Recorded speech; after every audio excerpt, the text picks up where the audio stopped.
চট্টগ্রামের পার্বত্য জনপদে আবারও উত্তেজনা। খবরগুলো বলছে অস্ত্রে ও বাহ্যিক অর্থ এসেছে দেশের বাইরে থেকে।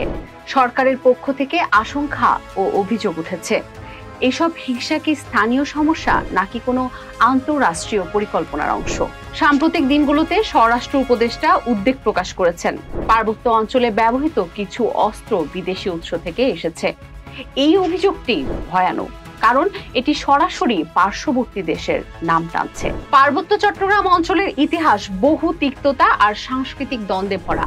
1970 থেকে 1990 দশকে বন্দুকবন্দি সংগ্রাম, 1997 সালের শান্তি চুক্তি, তারপরও জমি অধিকার ও বসতি সংক্রান্ত সমস্যাগুলো রয়ে গেছে। এই পরিবেশ রাজনীতির ময়দানে নতুন খেলা তৈরির সুযোগ করে দিচ্ছে। তাতে পার্শ্ববর্তী দেশ ভারত এক কদর্য ভূমিকায় নেমেছে। সরকারের দায়িত্বপ্রাপ্ত কিছু কর্মকর্তা বলেছেন, সম্প্রতি খাগড়াছড়ি সহিংসতায় যে অস্ত্র ব্যবহার হয়েছে তার উৎস দেশের বাইরে। সেই অভিযোগে সরাসরি ভারতের নাম এসেছে। বাংলাদেশের স্বরাষ্ট্র উপদেষ্টা এবং সেই মন্ত্রণালয়ের ঊর্ধ্বতনরা এই ঘটনাগুলো বহিরাগত হস্তক্ষেপ বলে উল্লেখ করেছেন। বিশ্লেষকরা পূর্ব ঘটনার প্রেক্ষিতে বেশ কিছু প্রশ্নের উত্তর খুঁজে পেয়েছেন। তা হলো, ভারতের বহির্বিভাগীয় গোয়েন্দা সংস্থা research and analysis wings, military intelligence ইউনিটগুলো এবং সীমান্ত সংক্রান্ত এজেন্সিগুলো বাংলাদেশের পাহাড়ে সম্প্রতি উত্তেজনা তৈরিতে বিশেষ ভূমিকা রেখেছে।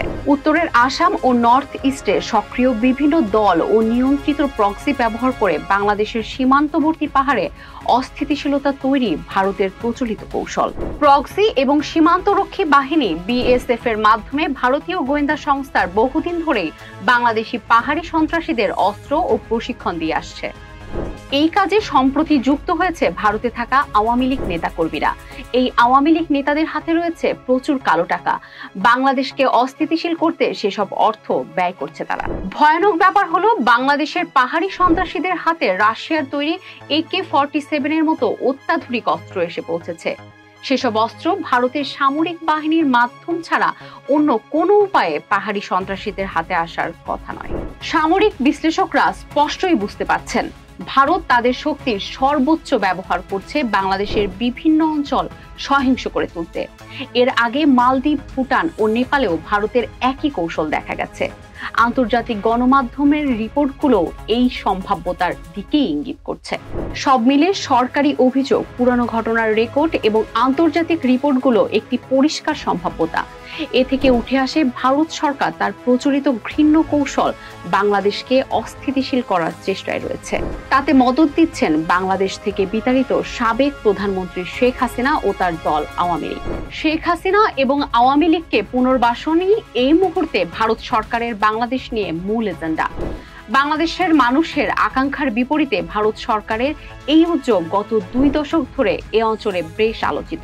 দেশের নিরাপত্তা ও পার্বত্য এলাকার মানুষের জীবনের নিরাপত্তা এখন সবচেয়ে বড় ইস্যু।